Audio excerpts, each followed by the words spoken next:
Ladies and gentlemen, boys and girls, children of all ages, the UDL is proud to present the most entertaining droid in the world. It is me, it is R2 VGC, and I hope you all are doing fantastic. So here we are. It is week number 7 of the Underdog Draft League. And with our 4-2 record, thanks to our win last week, we are sitting in 3rd place. Technically a 5-way tie for 2nd, but we take those nonetheless. Our opponent this week is Jaden 1200, who is the coach of the Perth Centiskorches, and despite his 1-5 record, his team is very formidable, especially going into against our team. So without further nonsense, let's go ahead and jump in and take a look at the team we're bringing. So the first Pokemon we're going to take a look at is our true friend, the one and only Entei. Pattern's been, I choose Entei, I get the win. So we're choosing Entei. We are running a modest nature this week. So again, that's a boost to special attack, while physical attack gets a detriment, which we're not running physical attack, so that stat actually doesn't matter at all. We're running the inner focus ability, which makes Entei immune to intimidate, which doesn't matter, and also to being flinched. So that means fake out is not a thing, and Jaden having at least Hitmonchan for a fake out threat, I think it makes a good choice here. The item we're rolling with this week is Choice Scarf, which again, if you guys recall from previous weeks, that's going to increase his speed by 1.5 times. And the important thing here to keep in mind is we're not running that much speed investment, because we're only looking to outspeed certain things, and I'll go ahead and dive into that just a little bit later. The EV spread we're rolling into is 164 into the HP and 36 into defense. This will allow Entei to survive a max quake from Sceptile based off Earthquake, and then Earthquake off of Swampert as well, if Entei's Dynamaxed. Outside of Dynamax, it's not as pretty, but again, that's one of the strats here, is that we'll probably, depending on what's on Jaden's other side of the field, Entei may very well be a Dynamax candidate. Going full offensive with 252 special attack, and we just have 4 special defense because we had 4 points left over, and then speed. The speed here is enough speed investment with the Choice Scarf to outspeed a 252 unburned, not procced Sceptile. Which, if somehow, some way we can get Entei with his move pool up against a Sceptile that's not going to Dynamax, that's going to be important. But that also makes it so then we outspeed Hydreigon, who is another one of Jaden's threats. And so, let's go ahead and take a look at the moves. We're running Eruption, which is a fantastic spread fire type attack. Unfortunately, the drawback of it is the more damage Entei takes, the smaller the damage output is. So it's really important to be able to get that max Eruption off, hence the speed investment. And then we're running Snarl, which is another spread move, but that will decrease the special attack by 1 stage of the opponent's field if it connects. And with Hydreigon being a special attacker, Sceptile could be a special attacker. This is going to be important. If you haven't noticed yet, Hydreigon is a huge threat for this team. So I've got to figure out ways around it and how to neutralize it. And I feel Entei is going to be a huge part in that. Heat Wave is so then we can get that fire damage off in case if entei gets onto the field, so then we're not locked into eruption. And then solar beam, again, because of the max mode, we want that max overgrowth. We've seen in weeks before how effective that is. Other calcs that we've done here is, again, it'll survive the max quakes from Sceptile and Swampert. It'll survive max geyser from Swampert. It'll survive +2 after a weakness policy proc in case for some reason we're unable to stop that from going off from Sceptile. And it'll also survive from Alolan Sand Slash. Unfortunately, we won't outspeed it in Hail because of Slush Rush ability that Ninetales is more than likely able to set. But nonetheless, Entei is going to be a focal point of our game plan, being one of our lead Pokemon. And we'll go ahead and take a look at Entei's more than likely lead partner. And that lead partner Pokemon is more than likely going to be Kangaskhan, who we're running a Adamant Nature, so that's the reverse of Modest, plus attack, minus special attack, and another Inner Focus Mon. Again, Hitmonchan being a prominent option with, like, say, coaching or fake out of its own, close combat, going into being on the other side of the field with a potential Hydreigon lead. Inner Focus is huge because now we can't fake me out. We're running a Life Orb, which at a cost of 10% of Kangaskhan's health, it will get a 1.3 multiplier to its damage output. EV spread, we're doing 12 into HP, which is kind of just leftovers from our 252 into attack, and then 244 into speed. That 244 will allow us to outspeed Hitmonchan. So in the event that we need a fake out war or something other, or maybe just by some pure coincidence Hitmonchan doesn't run Inner Focus, we'll be able to do that. Double Edge for good stab damage, and Drain Punch.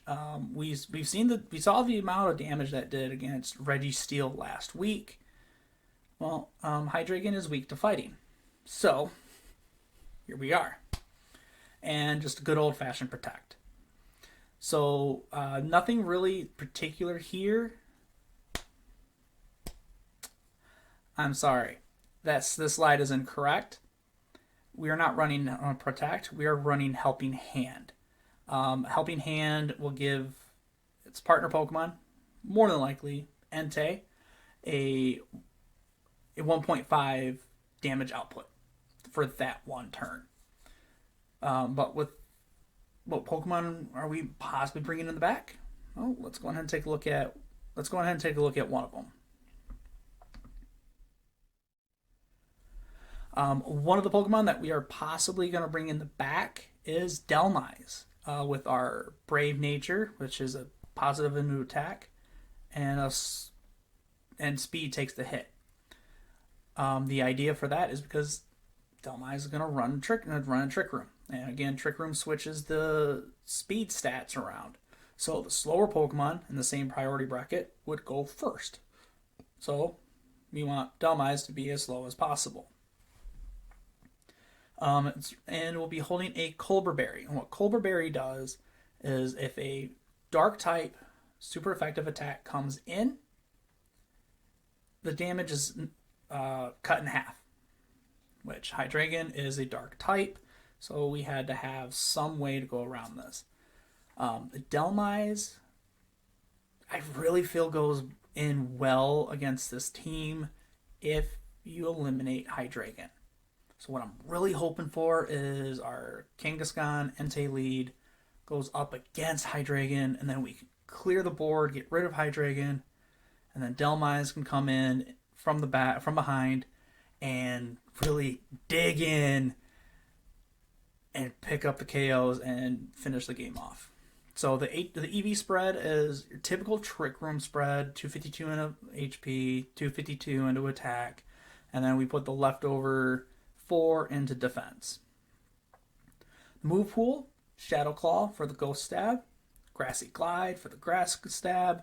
We've seen that work really well with our entei setting up the max with max overgrowth. And then due to Steel Worker, it gets Steel Stab, and we're running Iron Head. I did think of the idea of possibly running maybe Assault Vest and instead of Protect, do like Brick Break, because there is the screen aspect.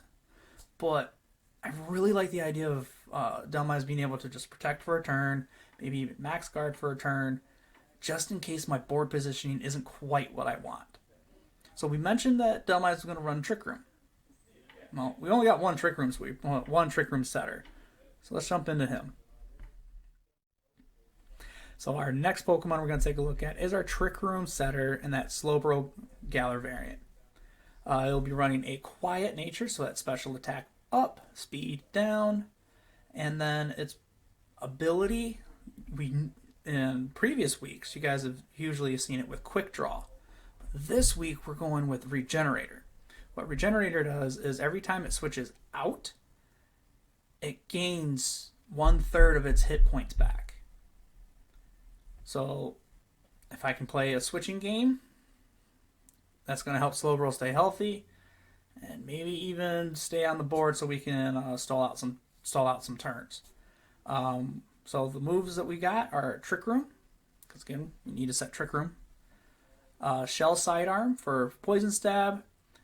And the cool thing about Shell Sidearm is it will take the calc as if it was a physical or if it was a special attack, and whatever does the most damage is what it does. Then Psychic for its Psychic Stab. And we've got Blizzard because, unfortunately, Hydreigon, poison isn't going to hit it very hard. It's immune to Psychic. So we got Blizzard on there so we can hit Hydreigon with something. And also because of Jaden's not Trick Room mode, Hail mode, Blizzard now becomes 100% accurate. It can't miss if he sets Hail for us. And again, Slowbro could be a Dynamax candidate. Hit it with a Max Hail. We now have Hail ourselves. So I had mentioned playing the switching game, right? Well, our next Pokemon is kind of almost ideal for that role. And our good friend Crocodile is coming back, this time with a Naive Nature, which is speed up, special defense down. And it's rocking the Assault Vest, so its special defense gets that boost up. EV spread, kind of typical with 252 into attack, 252 into speed, and then our leftover 4 is actually going into special attack. And that's because of the 4th move you see there. We got another Snarl user. Croc is actually going to be really helpful in the Hydreigon matchup because Dark resists Dark. Who would have thought, right? So it gives me a switch in. It gives me options to possibly try to do some shenanigery with it. Again, it's holding the Assault Vest. And the move pool that we're running is Earthquake for the Ground Stab, Rock Slide, Fire Fang, because again, his Hail mode and Sceptile are both weak to fire. Might as well have that on there if available. And then we have Snarl, which again is that spread move that decreases his special attack. So I can switch Croc in and out with Slowbro, get the Intimidate drops, heal Slowbro up, and then I can throw out Snarl to help Entei drop the special attack to try to stall out Dynamax turns if necessary. And our 6th and final Pokemon we're bringing is our dear friend Coughing. Coughing will be holding the Eviolite item this week with our Calm Nature, so that's a special defense boost to hindrance to the attack stat. And typically, you guys have seen Coughing run Neutralizing Gas. This week, we are running Levitate. A couple times I was asked, why levitate? The purpose of levitate is because neutralizing gas doesn't just cut off his abilities, it cuts mine off too. Entei with inner focus, that's important. Kangaskhan, inner focus, important. Steelworker on Delmas, important. Regenerator on Slobro, important. Croc with intimidate, important. So I can't really afford to have any of my abilities cut off, despite how helpful it would be in the matchup if Jaden lost his. So we're running our bulky set with 252 in HP, 252 into special defense, and we're putting the extra 4 into regular defense. We're running poison gas, so as long as it's not a Lowland Sand Slash, I got a 90% chance of poisoning anything on the field. Venom Drench, which if the opponents on the other side of the field are poisoned, it drops the attack, special attack, and speed. And then Sludge Bomb, just for that stab effective hit. And then Protect, because, well, I need cough. I need and want coughing to stay on the field. So that's the team we're bringing this week. Hang out later, possibly tomorrow. You guys will be able to see the gameplay. Until next time, guys. Bye.